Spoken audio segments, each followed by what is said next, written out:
Bulldog মাঠের মধ্যে আরাম করে ঘুমাচ্ছে। সেই মুহূর্তে বুলডগের ঘুমের হাই উঠছে। হাই ওঠার পরে বুলডগ আবার পুনরায় ঘুমিয়ে পড়ে এবং জেরি তখন টমকে জ্বালাতন করছে।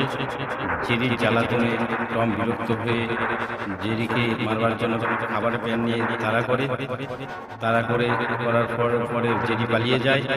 ভুল করে বুলডগকে মেরে দিয়েছে টম।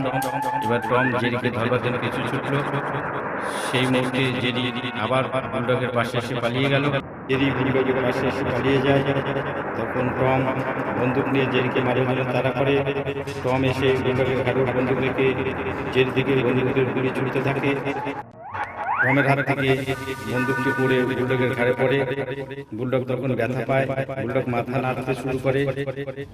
বুলডগ রেগে গিয়ে টমকে ধরে ফেলে। টমকে ধরার পরে টমকে বলে, তুমি আমাকে মারছো কেন? ভুল করে মেরেছি।